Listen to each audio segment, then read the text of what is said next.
오늘 우리가 나눈 하나님의 말씀은 반대편에 있는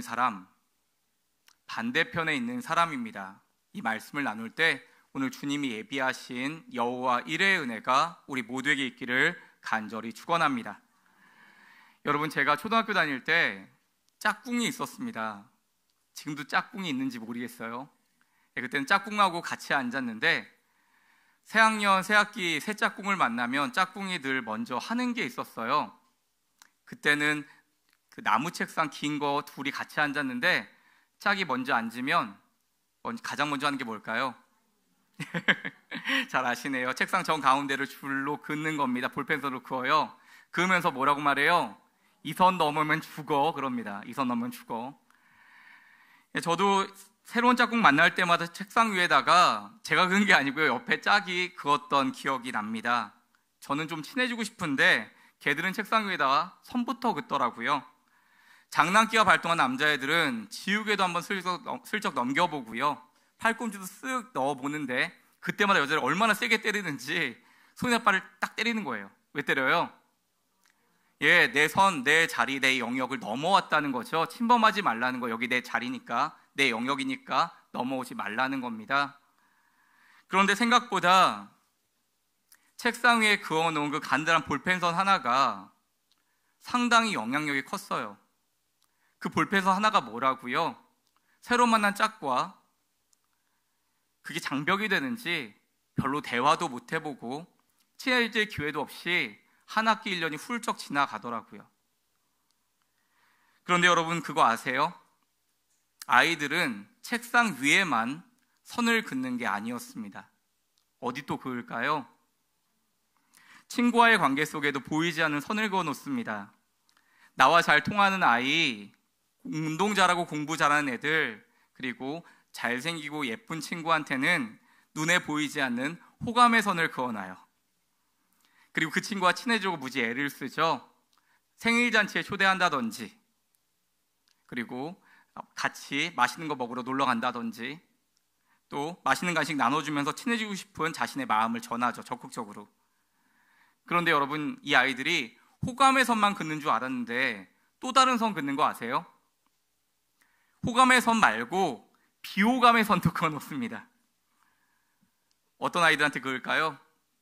옷차림이 후질근한 아이, 공부 못하는 아이, 선생님께 자꾸 혼인하거나 애들한테 무시당한 애들한텐 비호감의 선을 그어놔요. 그런 비호감 범위에 있는 아이들은 자기에게 말을 걸고 다가온 것도 싫죠. 저는 2살 위로 형이 하나 있는데요, 저희 형이 초등학교 4학년 때 실제 겪은 일을 하나 말씀드릴게요. 형네 반에서 매주 토요일마다 학급 회의가 있었는데, 여러분, 이 시간마다 금주의 선행아라는 걸 뽑았대요. 금주의 선행아, 이런 거 아세요? 한 주 동안 선생님 말씀 잘 듣고 친구들 잘 도와준 친구를 투표해서 뽑는 거예요. 뽑으면 이게 상을 주고 칭찬을 하죠. 금주의 선행아. 표정 보니까 별로 못 받아보신 것 같은데 믿으실지 모르겠는데 전 좀 받아봤습니다. 여러분, 금주의 선행아 하면 누가 받을까요? 진짜 애들 잘 도와주고 잘 섬기는 친구가 받을까요? 아니요. 보통은 반에서 인기 많은 애들, 이미지 좋은 애들, 공부 잘하는 애들, 그런 애들이 많이 받았어요. 이렇게 금주의 선행아만 뽑았으면 참 좋았을 텐데, 저희 형네 반에서는 금주의 선행아를 뽑으면서 동시에 금주의 부르나라는 걸 뽑았습니다. 금주의 부르나 뭘까요? 운이 없는 친구일까요? 이름하고 좀 달라요. 금주의 부르나는 한 주 동안 선생님 말씀 안 듣고 친구들 괴롭히고 힘들게 한 나쁜 아이를 투표해서 뽑는 겁니다. 그런데 이 아이들을, 금주의 부르나를 추천을 받아요, 대상을. 그럼 아이들이 추천하는 거예요. 누구 추천합니다, 누구 추천합니다, 추천하는 거예요. 어떤 아이들이 걸릴까요? 진짜 애들 괴롭히고 어렵게 한 아이들이 걸릴까요? 그런 아이들은 그때 거기서 얘기 못해요. 누가 걸려요? 부모님 없는 친구, 옷차림이 지저분한 아이, 친구들이 무시하는 아이가 뽑히는 겁니다.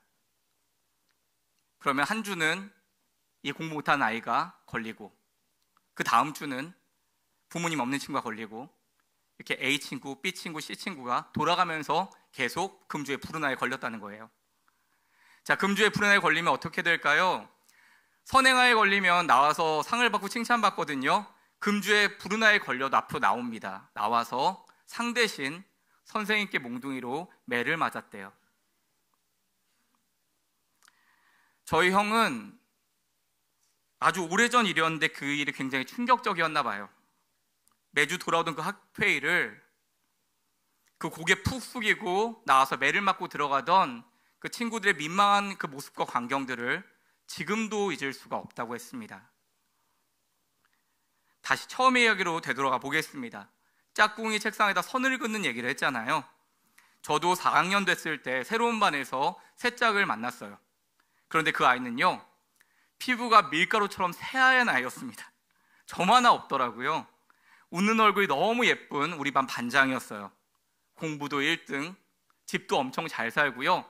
반 아이들 모두가 좋아하는 엄친아였습니다. 저 역시 친해지고 싶었지만 기대 안 했어요. 그럼 처음 만나면 뭐부터 할 거예요? 책상에 선부터 그을 거 아니에요. 그럼 뭐 얘기도 별로 못하겠네, 친해지지 못하겠네, 기대도 안 했어요.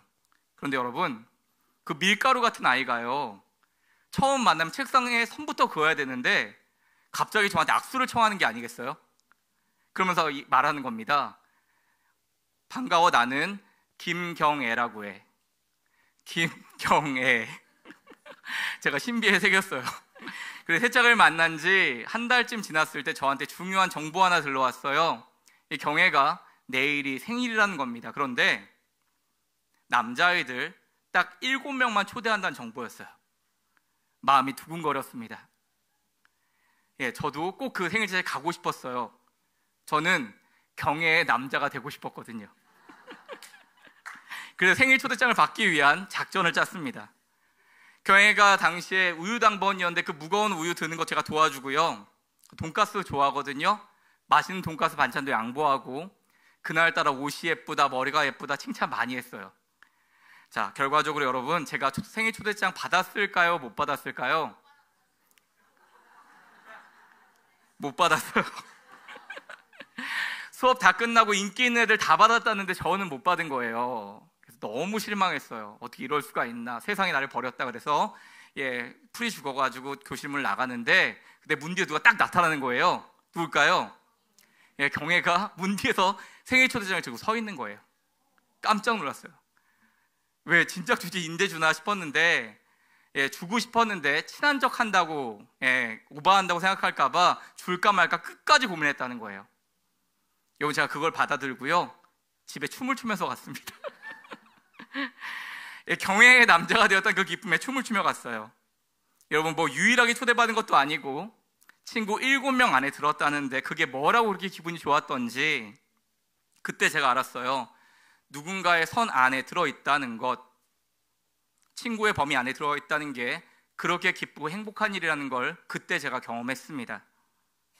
그런데 여러분, 오늘 본문에도 그 초등학생처럼 선을 긋는 한 사람이 등장합니다.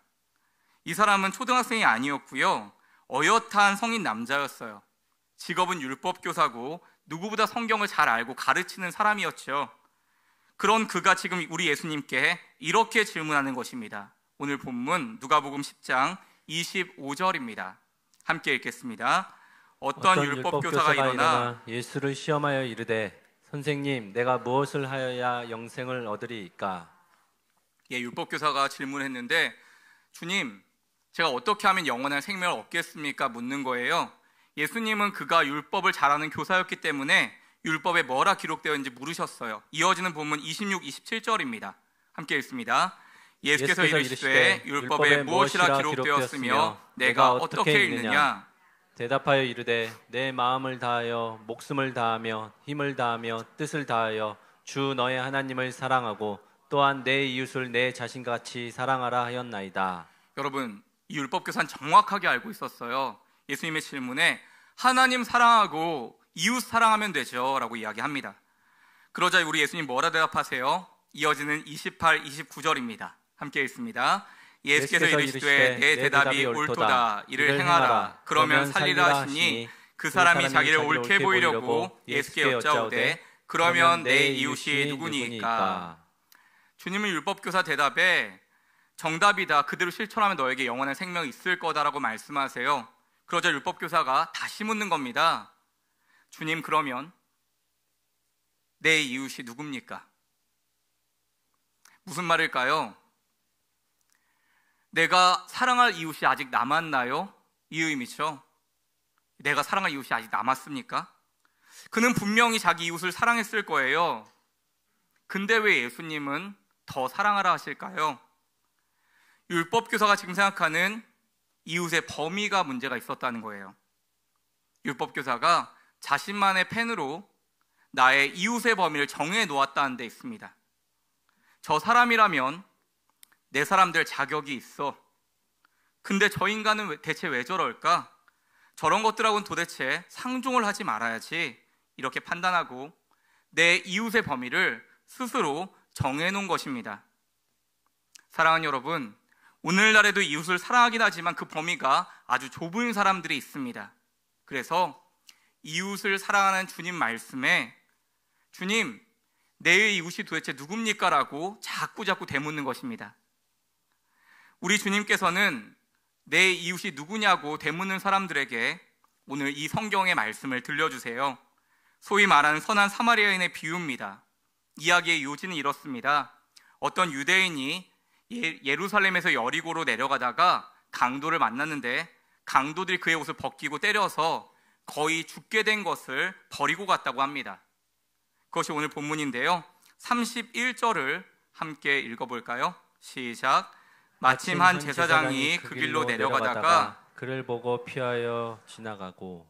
여러분, 여기서 제사장이 만났다고 했는데요. 이 제사장은 예배를 인도하는 사람으로 지금 생각하면 저와 같은 목회자를 생각하시면 됩니다. 목사님이 내려가다가 만난 거예요.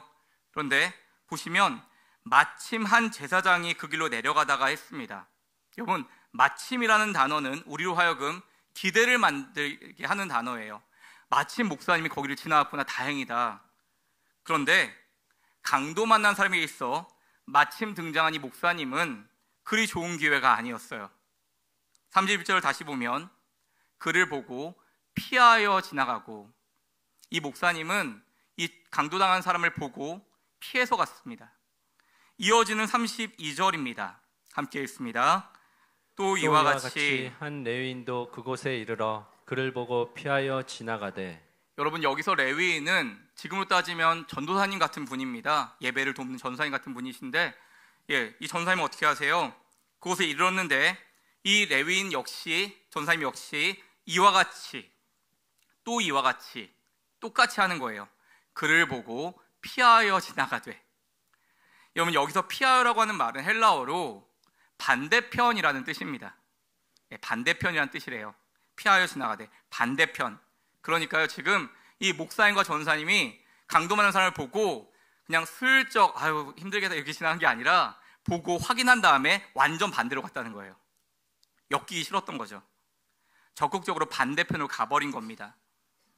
여러분, 제가 이 목사님 전사님 변명 좀 해볼게요. 이들이 여리고에서 예루살렘으로 올라가는 길이었다면, 여러분, 여리고는 성전에 봉사하러 가기 전에 대기하는 장소였어요. 여리고는 도시였거든요. 지대가 낮은 도시였고, 예루살렘의 시온산이라고 하죠. 높은 곳에 있었어요.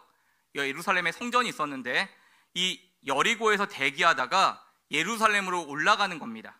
자기 당번이 되면 예배를 섬기기 위해서. 그래서 이 본문에 나오는 목사님과 전사님이 그렇게 성전으로 올라가는 길이었다면 반대편으로 갔다는 게 이해가 돼요. 왜냐하면 기다려서 예배를 인도해야 되는데, 여러분, 율법에 의하면 피를 몸에 묻히게 되면 부정하게 돼서 하나님 앞에 나올 수가 없거든요. 그래서 자기 예배 당번을 놓치게 될까봐 그들이 조바심에 피해갔다고 생각할 수 있어요. 하지만 지금 본문 살펴볼 때 이들이 어디서 어디 가던 길이었어요? 여리고에서 예루살렘에 예배 올라가는 길이 아니었다가 반대로 예루살렘에서 여리고로 내려가던 길이었대요. 무슨 이야기예요? 예배가 다 끝났다는 거죠. 피를 묻혀도 상관이 없습니다. 자기 당번 때까지는 아무 문제가 없어요. 근데도 왜 반대편으로 갔을까요? 지금 이 사람 도와주면 골치 아플 것 같거든요.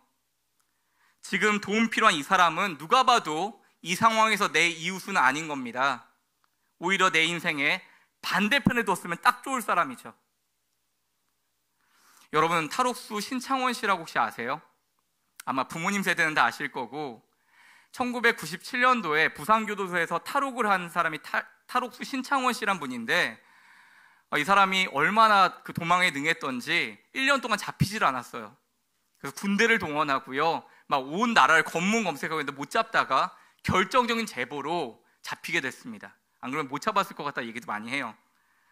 온 세상을 놀라게 했던 그 신창원 씨인데, 이 신창원 씨의 변호를 맡았던 엄상익 전사란 분이 쓴 나를 살린 한마디라는 책이 있는데, 그 책에 보면 이 신창원 씨가 했던 말을 인용하는 대목이 나옵니다. 그 책에서 신창원 씨가 이런 말을 했습니다. 지금 나를 잡으려고 군대까지 동원하며 엄청난 돈을 쓰는데 나 같은 놈이 태어나지 않은 방법이 있다. 내가 초등학교 때 선생님이 넌 착한 놈이다 하고 머리 한 번만 쓰다듬어 주셨으면 내가 여기까진 오지 않았을 것이다. 5학년 때 선생님이 새끼야, 돈 안 가져왔는데 뭐하러 학교 와? 빨리 꺼져. 이렇게 소리쳤는데 그때부터 내 마음속에 악마가 생겼다. 여러분, 이 신창원 씨는 아마 이 선생님에게는 제자가 아니었던 것 같아요. 이 선생님에겐 신창원 씨는 이웃도 될 수 없었던 것 같습니다. 그때 이렇게 말했으면 어땠을까요? 괜찮다. 너 얼마나 힘드냐? 이 한마디만 했다면 한 사람의 인생이 달라질 수 있었겠죠. 이어지는 본문 33절에 35절입니다. 한 절은 제가 한 절은 여러분이 35절 같이 읽습니다. 어떤 사마리아 사람이 여행하는 중 거기 이르러 그를 보고 불쌍히 여겨 가까이 가서 기름과 포도주를 그 상처에 붓고 싸매고 자기 짐승에 태워 주막으로 데리고 가서 돌보아 주니라. 함께합니다. 그 이튿날 그가 주막 주인에게 데나리온 둘을 내어주며 이르되 이 사람을 돌보아 주라. 비용이 더 들면 내가 돌아올 때 갚으리라 하였으니. 여러분, 어떤 사마리아인이 이 불쌍한 유대인, 죽어간 유대인을 발견합니다.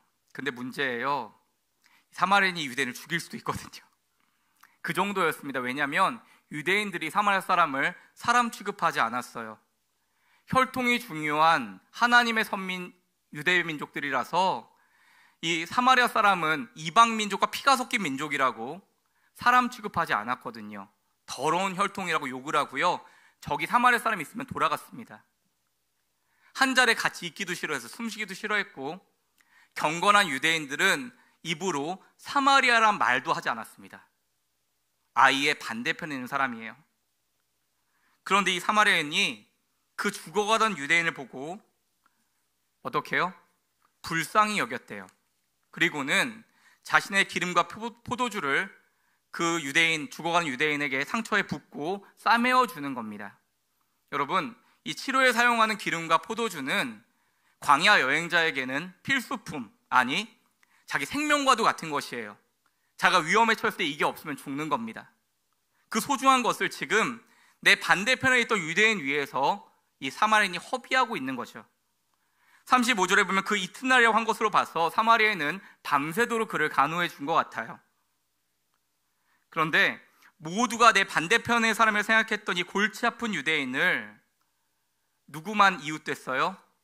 오직 사마리아 사람만 내 이웃이라고 생각을 한 거죠. 오늘 마지막 결론 36절과 37절입니다. 같이 읽습니다. 내 생각에는 이 세 사람 중에 누가 강도 만난 자의 이웃이 되겠느냐? 이르되 자비를 베푼 자니 이다. 예수께서 이르시되 가서 너도 이와 같이 하라 하시니라. 아멘. 여러분, 예수님께서 이 율법교사에 다시 묻는 겁니다.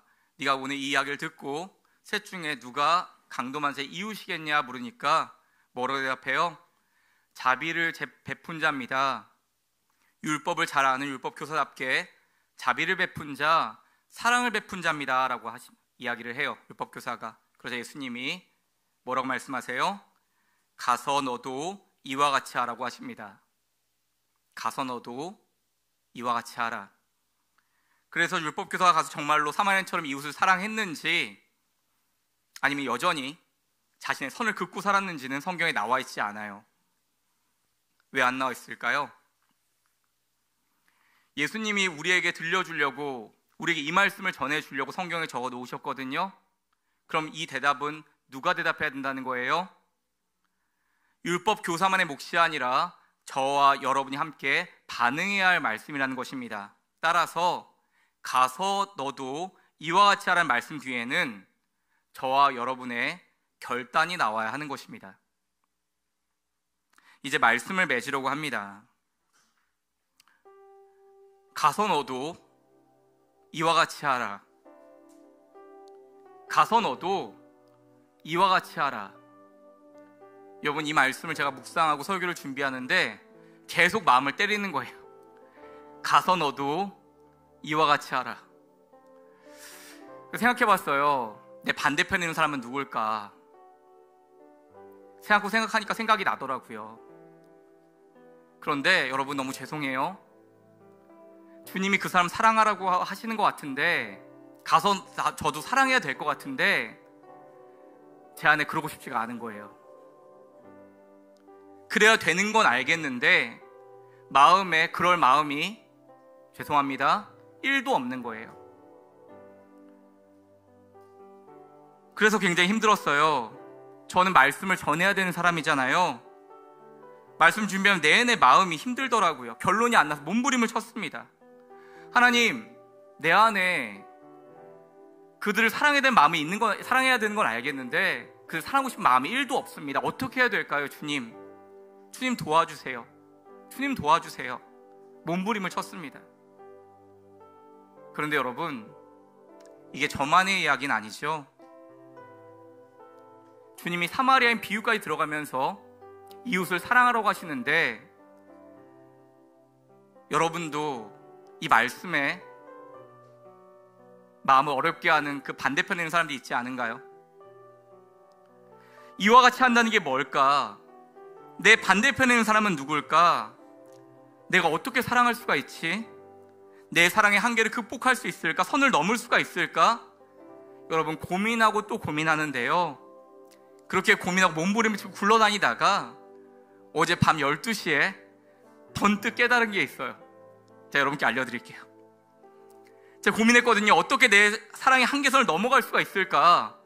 어떻게 내가 그 선을 넘어서 더 사랑할 수 있을까? 고민했는데 그때 주님이 주신 답은 너무 간단했어요. 근데 부담스럽습니다. 주님의 답은 선이 없으면 된다는 거였어요. 선이 없으면 된다. 네 안에 선을 정해놨기 때문에 네가 사랑하기가 힘든 거다. 너 선이 없으면 된다. 선이 없으면 정말로 여러분, 네 편 내 편 없겠더라고요. 정말 선이 없으면 그러면 한편 될 수 있겠더라고요. 우리 주님처럼, 이 사마리아인처럼, 제자 경애처럼요, 선이 없어야만 그때 비로소 한편이 될 수 있는 것입니다.